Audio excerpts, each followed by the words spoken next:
نہ کہیں سے دور ہے۔ بسم اللہ الرحمن الرحیم۔ رمضان اسپیشل ٹرانسمیشن کے اندر اس مرتبہ جو پروگرام ہم آپ کے لیے لے کر آئے وہ ہے پیغام رمضان۔ یہ پیغام کیا ہے؟ کلمہ پڑھتے ہیں انسان مسلمان ہو جاتا ہے، اس کلمے میں کیا پیغام ہے؟ نماز جنت کی کنجی ہے اور نماز ہمیں کیا پیغام دیتی ہے؟ روزہ رکھتے روزے کے اندر کیا پیغام ہے؟ زکوٰۃ ہم ادا کرتے زکوٰۃ کے اندر کیا پیغام ہے؟ ہم حج کرتے حج میں کیا پیغام ہے؟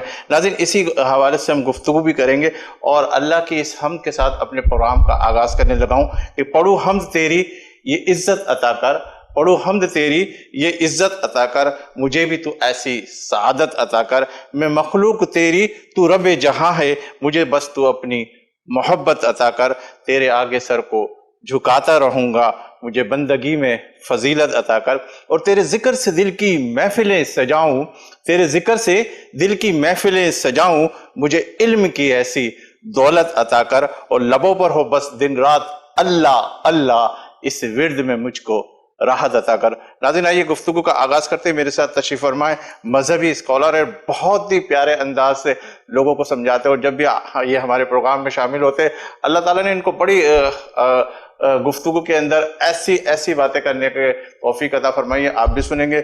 ہمارے ساتھ تشریف فرمائیں علامہ عبدالقدیر صاحب، انہیں آج کے اس پروگرام میں خوش آمدید کہتے ہیں۔ السلام علیکم۔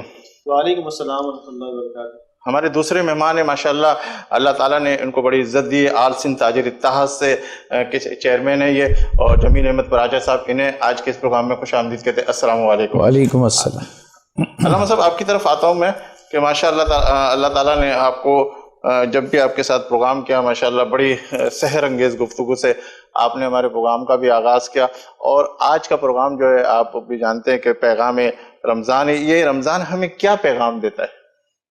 اللہم صلی علی سیدنا مولانا محمد وعلی آل محمد وبارک وسلم علیہ۔ سلیمہ، سب سے پہلے میں آپ کو مبارکباد پیش کرتا ہوں کہ آپ نے اتنا زبردست عنوان ہمارے اس ٹرانسمیشن کے حوالے سے منتخب فرمایا ہے، اور اس عنوان کے اندر بہت ساری باتیں پنہاں ہیں جو ہمارے ناظرین کو جاننے کی بہت زیادہ ضرورت ہے۔ اور میں یہ کہنا چاہتا ہوں کہ آج کل کے اس دور میں جہاں پر ہم عبادات پر عمل کرتے ہیں وہاں پر ہمیں عبادات کے پیغام کو سمجھنا بہت ضروری ہے، کہ جو لیکنگ ایریا ہے اور ہم توجہ نہیں کر پاتے۔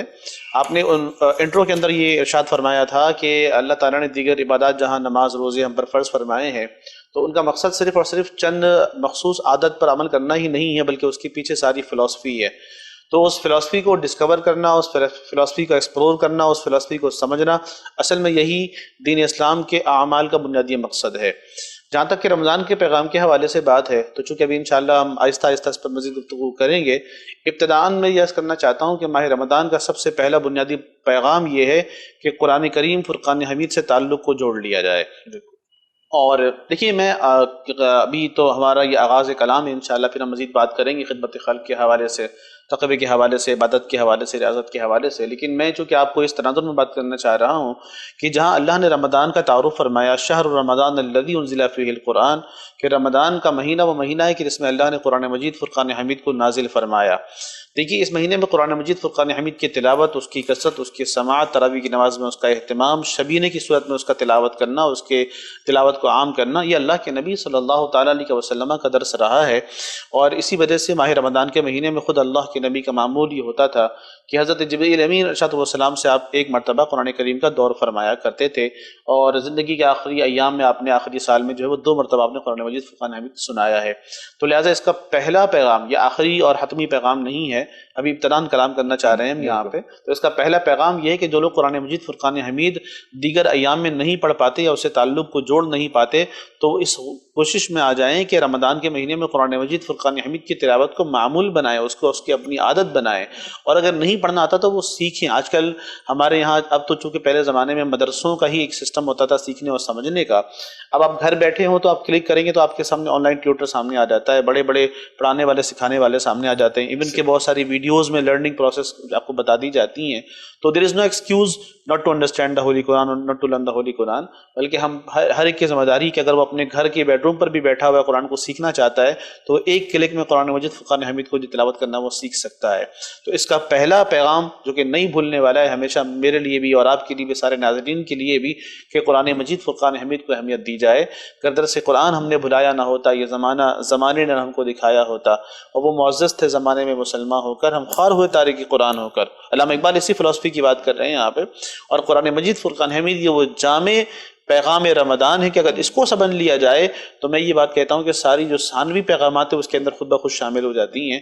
لیکن اگر ہم اس کو چھوڑ دیں گے، اس کو ترک کر دیں گے تو جو بنیادی مقصد پیغام رمضان ہے ہم اس کو سمجھ نہیں پائیں گے. ٹھیک ہے، بہت شکریہ علامہ صاحب. اچھا جمیل صاحب، آپ کی طرف میں آتا ہوں. ماشاءاللہ ہم مختلف چینلوں کے اوپر بھی آپ کو دیکھتے ہیں، بڑے ایکٹیو دیکھتے ہیں، تاجر کے حوالے سے ایک بڑی آواز آپ لے کے چل رہے اور حکومت سے بھی آپ بات یہی کریں. یہ تاجر اس لاک ڈاؤن کی وجہ سے کتنے مسائل کا شکار ہے؟ بسم اللہ الرحمن الرحیم. پہلے تو میں آپ کا شکریہ ادا کروں گا، آپ نے ہمیں لاک ڈاؤن کے موضوع پہ مجھے بلایا، مدعو کیا. دیکھیں ابھی لاسٹ ایئر آپ نے دیکھا ہوگا کہ مکمل لاک ڈاؤن لگایا گیا، 4 مہینے تک لوگ اپنے گھروں کے چولہے بجھا کے بیٹھ گئے. ٹھیک ہے. جو پریشانی تاجروں نے 1 سال پہلے دیکھی وہ ناقابل فراموش ہے. جو کچھ تاجروں کے ساتھ ہوا اور حکومت وعدے بعید کرتی رہی، جیسا کہ آپ نے چینلز پہ دیکھا ہوگا کہ ہم پیکج لے کے آ رہے ہیں، ہم آسان اقساط پہ بلا سودی قرضے دے رہے ہیں، ہم بہت کچھ کرنا چاہتے ہیں، ہم بہت کچھ کر رہے ہیں. وفاق اور صوبائی گورنمنٹ دونوں نے تاجروں کو دھوکہ دیا. اب تک کوئی نہ کوئی پیکج دیا، نہ کوئی قرضے دیے، کچھ بھی ایسا نہیں کیا کہ تاجروں کی داد رسائی ہوتی. اس پہ پھر بھی تاجر اپنی مدد آپ کے تحت اپنا کام کرتے رہے. 8 مہینے گزر گئے. 8 مہینے تک ان کو پتا تھا، ہم پہلے سے کہہ رہے ہیں کہ دیکھیں یہ جو کرونا ہے یہ کوئی 1 دن 2 دن کی بات نہیں ہے، یہ کوئی 1-2 مہینے کی بات نہیں ہے، سالوں ہمارے ساتھ چلے گا. بالکل صحیح. اب یہ زندگی کا حصہ بن چکا ہے. اس کی پہلی لہر آئی، دوسری آئی، تیسری آئی، اب چوتھی، پانچویں، چھٹی بھی آئے گی.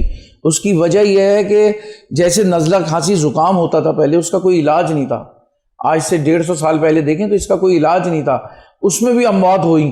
جب اس کی دوائیاں آ گئیں تو آج نزلہ کھانسی ہر کسی کو ہوتا ہے، اس میں کوئی اموات نہیں ہوتی. اسی طرح کرونا کے ساتھ بھی ہمیں چلنا پڑے گا.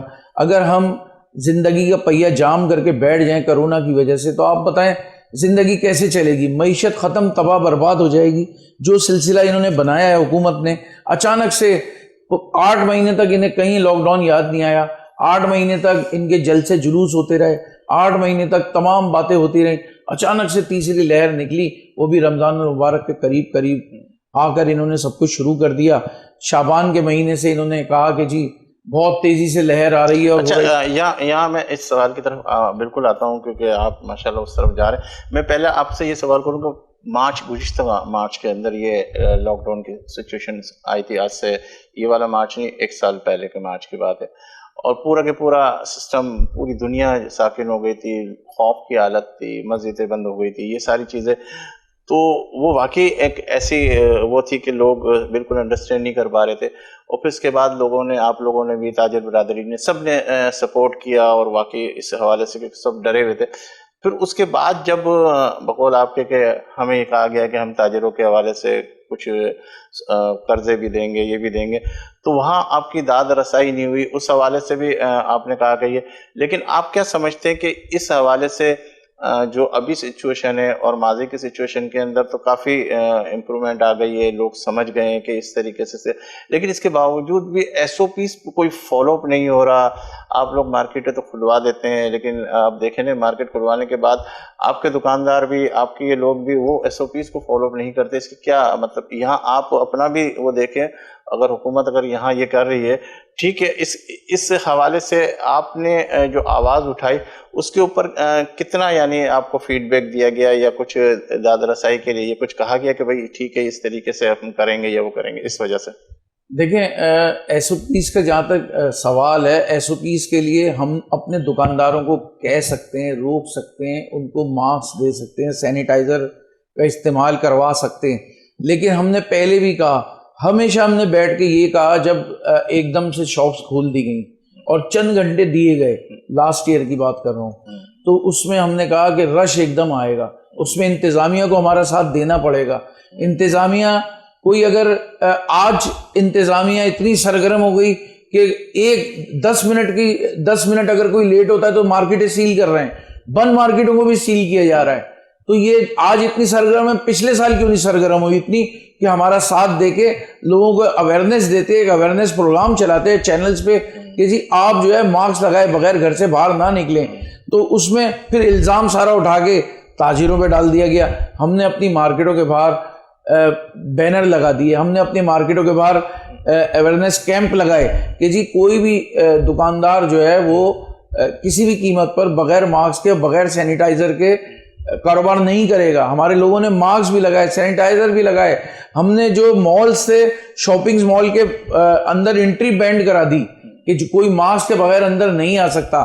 اس کے باوجود صرف ایک ہی الزام لگایا گیا کہ جی ایس او پیز کی خلاف ورزی ہو رہی ہے اس لیے یہ سب چیزیں ہو رہی ہیں. ایسا کچھ نہیں تھا.